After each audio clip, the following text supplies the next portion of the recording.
Hello दोस्तों, नमस्कार। SM किसी चैनल में मैं आप सभी लोगों का दिल से बहुत बहुत स्वागत करता हूं। फर्स्ट टाइम विजिट किया चैनल को सब्सक्राइब कर लेना।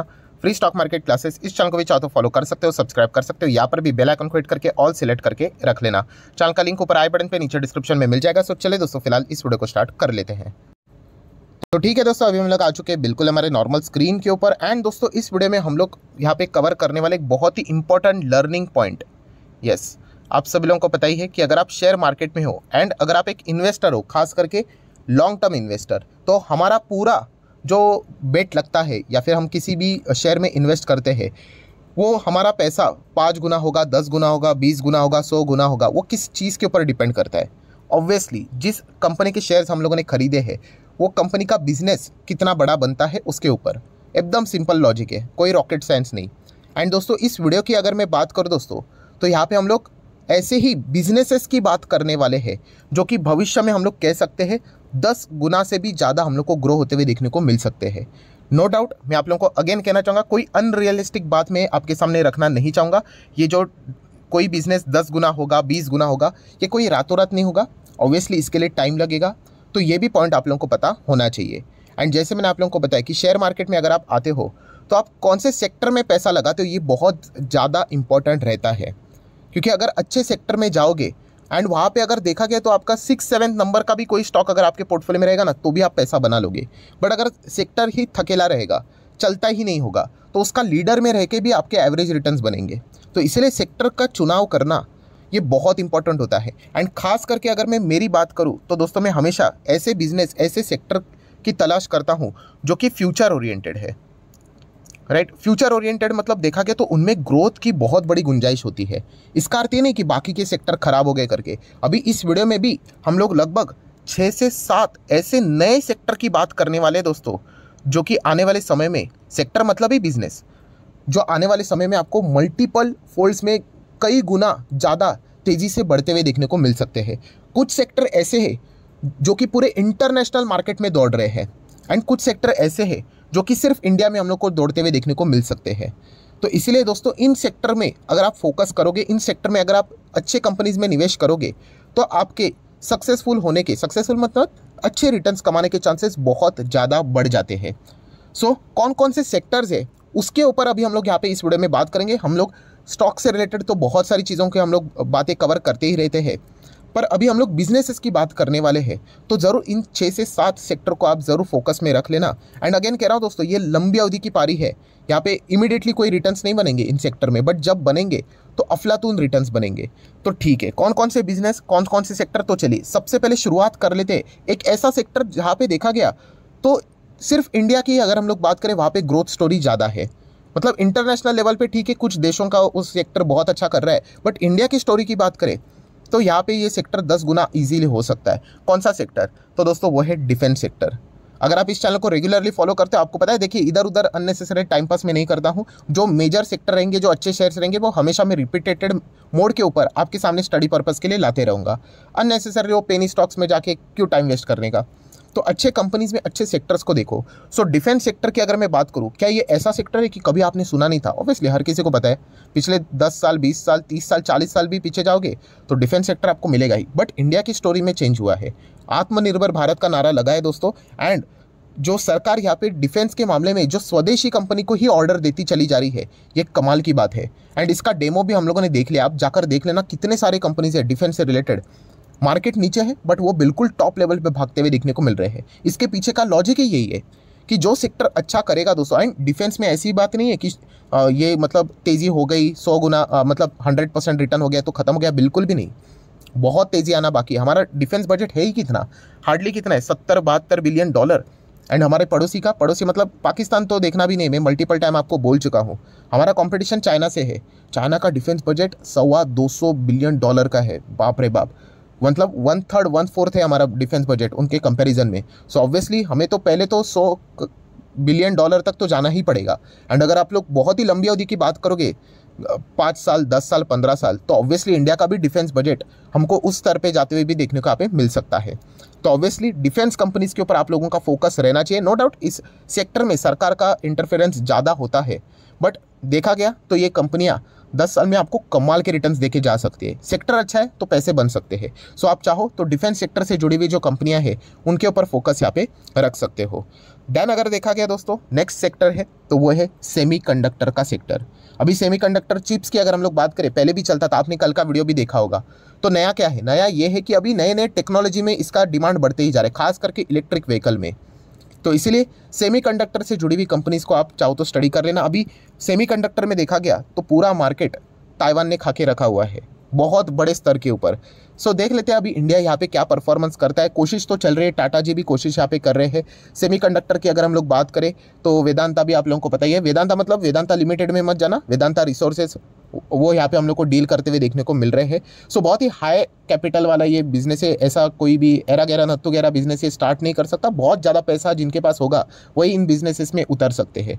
सो सेमीकंडक्टर के जो बिजनेसेस है उनमें आप फोकस रख सकते हो। इससे रिलेटेड भी मैं इंडिविजुअल वीडियोस बना चुका हूँ कि कौन कौन से शेयर्स आप लोगों ने स्टडी करने चाहिए। बट मेरा मकसद क्या है इस वीडियो का कि बिजनेस को समझना है आपने। अगर आप बिजनेस को ही नहीं समझ पाओगे तो फिर आप टिक ही क्या पाओगे। सो ये बिजनेस ग्रो होने के लिए टाइम लगेगा, राइट। एंड इनकी मैसिव डिमांड है, मैसिव शॉर्टेजेस तो है ही, क्योंकि इतनी ज़बरदस्त डिमांड है इसके चलते। तो डेफिनेटली सेमीकंडक्टर के ऊपर आप लोगों ने क्या करना है, फोकस बना के रखना है। इस सेक्टर में आने वाले 10-15 साल में मैसिव ग्रोथ आपको देखने को यहाँ पे मिल जाएगी। नेक्स्ट अगर हम लोग बात करेंगे दोस्तों तो renewable sector, renewable energy sector. इसमें सब कुछ आ गया, आपका हाइड्रोजन आ गया, सोलर पावर आ गया, विंड एनर्जी आ गया, राइट। सब कुछ A to Z सारी चीज़ें देखने को मिल जाएगी। क्लीन एनर्जी, ग्रीन एनर्जी, ये सेक्टर भी अफलातून है एंड ये पूरे दुनिया में चलने वाला ये सेक्टर है। जैसे कि पहले हम लोगों ने देखा डिफेंस, डिफेंस सिर्फ इंडिया तक सीमित है अगर हम लोग बात करें हमारी ग्रोथ के हिसाब से, बजट के हिसाब से। बट सेमीकंडक्टर की बात करें, रिन्यूएबल एनर्जी सेक्टर की बात करें तो हर कोई इसमें ग्रो करने की बात कर रहा है। एंड आप सभी लोगों को पता है कि जितने भी देश है उन्होंने यहाँ पे इसी से रिलेटेड कि कैसे जो कार्बन इमिशन है उसको कैसे ख़त्म किया जाए, कम किया जाए, इसी के ऊपर फोकस यहाँ पे रखा जा रहा है। तो ऑब्वियसली कोविड के वजह से आप सभी लोगों को पता है कि कितनी ज़्यादा गड़बड़ी यहाँ पे हुई थी। तो अगर हम अभी नहीं सुधरे तो आगे जाके बहुत बड़ा खामियाजा भुगतना हमें पड़ेगा। तो इसलिए इसकी शुरुआत तो यहाँ पे हो चुकी है। सो इस सेक्टर के ऊपर तो आप लोगों का फोकस होना ही होना चाहिए। लंबी अवधि की अगर मैं बात करूँ, पर्सनली मुझे सेक्टर बहुत अच्छा लगता है। टाइम लगेगा, देखिए नई चीज़ें अडॉप्ट करने के लिए टाइम लगता है, ऐसा नहीं कि फटक से हो जाएगा करके। पहले जब सेलफोन आया था, मोबाइल फ़ोन आया था, किसी ने विश्वास नहीं किया था। आज देख सकते हो दोस्तों कि एक 5000 के फ़ोन में क्या क्या फीचर्स मिलते हैं आपको, सब कुछ मिलता है, सब कुछ। सो टेक्नोलॉजी जैसे आगे बढ़ती चली जाती है, बहुत ही बड़े स्तर के ऊपर इसका प्रोडक्शन किया जाता है, सर्विसेज दी जाती है, तो ऑटोमेटिकली कॉस्ट रिड्यूस हो जाता है। तो इनिशियल स्टेज में प्रॉब्लम होती है, बट बाद में अगर देखा गया तो ये कंपनियां अच्छी करेगी। तो ये पर्सनली मुझे लगता है, आप चाहो तो डिनाई कर सकते हो, तो ज़रूर इस सेक्टर के ऊपर भी आप लोगों का फोकस रहना चाहिए। नेक्स्ट अगर देखा गया दोस्तों तो इलेक्ट्रिक व्हीकल, ये तो सेक्टर ओपन पहले से मैं यहाँ पे बोल चुका था। बहुत सारे लोगों ने आपको पहले बताया था कि ये सेक्टर नहीं चलेगा। एंड आज आप देख सकते हो मैक्सिमम लोगों का एग्जांपल एक ही था कि मारुति जैसी बड़ी कंपनी इलेक्ट्रिक व्हीकल में नहीं आ रही है। एंड आज आप देख सकते हो मारुति सुजुकी भी इलेक्ट्रिक व्हीकल में उतारने का घोषणा कर चुके हैं। अभी उनकी पहली गाड़ी आएगी 2025 में, इतना लेट शुरू किया उन्होंने। एंड बाकी दुनिया देखिए कहाँ से कहाँ चली गई। टाटा मोटर्स तब तक तो देखा गया तो 10 गाड़ियाँ उतार चुकी होगी इलेक्ट्रिक व्हीकल की। महिंद्रा एंड महिंद्रा 8 गाड़ियाँ इलेक्ट्रिक व्हीकल की बाजार में तब तक उतारने वाली है। तो इसलिए हम लोग यहाँ पे कह सकते हैं कि इलेक्ट्रिक व्हीकल यहाँ पे अभी हम लोग को धीमे डिमांड बढ़ रहा है ना, दैट्स इट। अभी यहाँ पे अच्छी तरीके से ये सेक्टर बूम होने ही वाला है।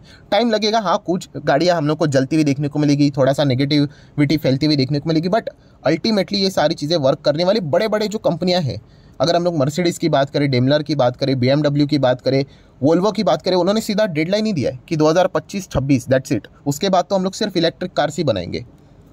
तो खरीदना है तो वही खरीदना पड़ेगा, और कोई ऑप्शन ही नहीं है आपके पास। हाँ, इसमें बहुत सारे चैलेंजेस आएंगे कि चार्जिंग स्टेशंस कहाँ पे होंगे।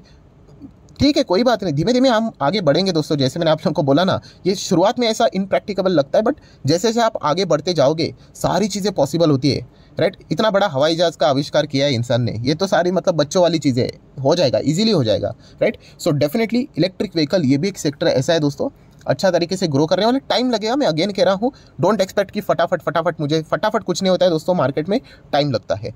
देन अगर हम लोग नेक्स्ट सेक्टर की बात करें तो ड्रोन सेक्टर। अभी ड्रोन सेक्टर देखा गया तो इंडिया में मुझे इससे रिलेटेड ज़्यादा ये देखा जा रहा है, डिमांड देखा जा रहा है।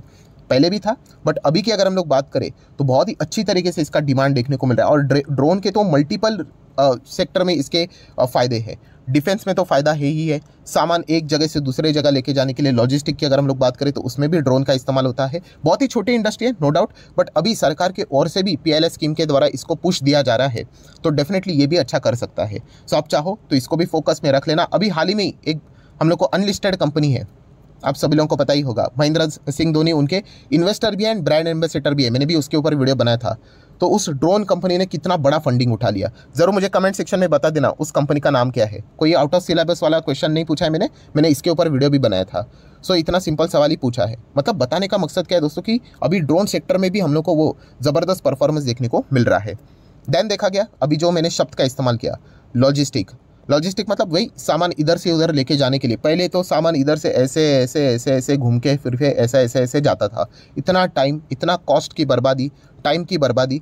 अभी नेशनल लॉजिस्टिक पॉलिसी NLP को लॉन्च के बाद अभी हम लोग को ये सारी चीज़ें धीमे धीमे करके जो टाइम लैग होता था वो अभी हम लोग को कम होते हुए देखने को मिलेगा। एक प्रोडक्ट को मतलब एक सामान को पॉइंट A से लेकर B तक जाने के लिए अगर 45 मिनट्स लगते थे, वो अभी शायद से 40 तक आ जाएंगे, फिर 35, फिर 30, जैसे जैसे और सुधारणा यहाँ पे हो जाएंगी, ये सारी चीज़ें हम लोग को टाइम लैग कम होते हुए देखने को मिलेगा। अल्टीमेटली बिजनेसेस का स्पीड बढ़ेगा। तो डेफिनेटली हम लोग यहाँ पे कह सकते हैं दोस्तों, जो कॉस्ट यहाँ पे लगता था लॉजिस्टिक के हिसाब से अगर हम लोग बात करें GDP के ऊपर, उसको हम लोग को कम करना है एंड प्रोडक्टिविटी यहाँ पे बढ़ानी है। तो इसी के ऊपर फोकस है। नेशनल लॉजिस्टिक पॉलिसी के चलते ये भी जो सेक्टर है दोस्तों इंडिया में ही है जिसका परफॉर्मेंस हम लोग को बहुत अच्छा खासा देखने को यहाँ पे मिल सकता है। तो इस सेक्टर के जो स्टॉक्स है उनके ऊपर आप फोकस बना के यहाँ पे रख सकते हो। देन दोस्तों अगर हम लोग आखिरी सेक्टर की बात करें तो आर्टिफिशियल इंटेलिजेंस, मतलब देखिए टेक्नोलॉजी का जो सेक्टर है ना, उसका इन्वॉल्वमेंट कहीं ना कहीं तो होगा ही, उसके नाम अलग अलग हो सकते हैं। सो आर्टिफिशियल इंटेलिजेंस की भी अगर हम लोग बात करें, मशीन लर्निंग की अगर हम लोग बात करें, IoT की बात करें, ये सारी चीज़ें रहने ही वाली है। सो डेफिनेटली इसके ऊपर भी आप लोगों का फोकस यहाँ पे रहना चाहिए। ये ऐसे सेक्टर्स है दोस्तों जो कि आज अगर आप सोचने जाओगे तो ऐसा मतलब थोड़ा सा आपकी माइंड एक्सेप्ट नहीं करेगा, बोलेगा अरे नहीं यार नहीं चलेगा। बट थोड़ा अगर आप बड़ा विजन लेकर चलोगे दोस्तों तो इसमें देखा गया तो गजब पोटेंशियल है और ये सेक्टर बहुत आगे ग्रो करने के चांसेस ज़्यादा है। एंड सबसे बेस्ट बात क्या है दोस्तों, जैसे मैंने आपको बताया था, डाइवर्सिफिकेशन, हमेशा डाइवर्सिफिकेशन करके चलना। अभी ये 7 सेक्टर बताए, अगर आप इन 7 सेक्टर में देखा गया तो इनमें अच्छे 2 स्टॉक्स भी चुनकर अगर निवेश कर लेते हो लॉन्ग टर्म के लिए, ठीक है। 7 सेक्टर में से अगर देखा गया 50% सेक्टर नहीं चलते हैं, मान लेते हैं, बट 50% सेक्टर भी चल गए, दैट्स इट, काफ़ी है। क्यों? क्योंकि ये ग्रोथ ओरिएंटेड सेक्टर्स है। ऐसा नहीं कि इनकी ग्रोथ हो चुकी है, ये कोई सीमेंट सेक्टर नहीं है, ना तो देखा गया कोई फार्मा सेक्टर है, ना तो ये कोई और अदर नॉर्मल सेक्टर है। ये वो सेक्टर्स है जो कि टेक्नोलॉजी के हिसाब से एंड डिमांड सप्लाई के हिसाब से हम लोग को बढ़ते हुए देखने को यहाँ पे मिल रहे हैं। डेफिनेटली आने वाले नेक्स्ट 10 साल के बाद, अगर 2030 की बात करें, 35 की बात करें, तब हम लोग अगर नेक्स्ट 10 साल की बात करें तो ये भी सेक्टर पुराने हो चुके होंगे, फिर कोई और नई चीज़ आगे होगी। सो इनके ऊपर आपका फोकस है यहाँ पे होना चाहिए। अगर आप वाकई में लॉन्ग टर्म के बारे में सोचते हो तो, अगर आपका लॉन्ग टर्म का नज़रिया मतलब ये है कि आज निवेश करके नेक्स्ट फ्राइडे को चेक करना कि कितना रिटर्न बना, तो उसको लॉन्ग टर्म नहीं बोलते हैं दोस्तों। अगेन कहना चाहूँगा, अगर आपको वेल्थ क्रिएट करनी है, राइट, प्रॉफिट कमाना है, आप शॉर्ट टर्म के लिए कमा सकते हो 10%, 20%, 30%, 40%, ठीक है। बट अगर आपको वेल्थ क्रिएट करनी, बड़ा पैसा कमाना है, देन एक ही ऑप्शन है दोस्तों, वो है लॉन्ग टर्म इन्वेस्टमेंट। एंड उसके बीच में बहुत सारे ऑब्स्टिकल्स यहाँ पे आते रहते हैं, इसलिए तो बहुत सारे लोग बीच में ही क्विट कर लेते हैं। तो ज़रूर दोस्तों इन सेक्टर के बारे में आप चाहो तो स्टडी कर सकते हो। एंड इससे रिलेटेड कोई अच्छे स्टॉक अगर आप लोगों को लगते हैं तो आप उनमें लंबी अवधि के लिए इन्वेस्टमेंट के करने का भी विचार कर सकते हो। सो वीडियो अच्छा लगे तो लाइक एंड शेयर भी कर देना। एंड डीमैट अकाउंट अगर आपने अभी तक ओपन नहीं किया है तो लिंक नीचे डिस्क्रिप्शन में 25 वीडियो की लिस्ट आपको फ्री ऑफ कॉस्ट मिल जाएगी। आपका नाम, कौन सा अकाउंट आपने लिंक के थ्रू ओपन किया है, प्रॉपर्ली कमेंट से मेंशन कर देना। तो हफ्ते भर के अंदर सारे लेक्चर्स मेरे साइड से फ्री ऑफ कॉस्ट प्रोवाइड कर दिए जाएंगे ताकि आप शेयर मार्केट को आसान भाषा से सीख सको। So that's it, thank you very much दोस्तों, we will be meeting our next video. तब तक के लिए बाय बाय।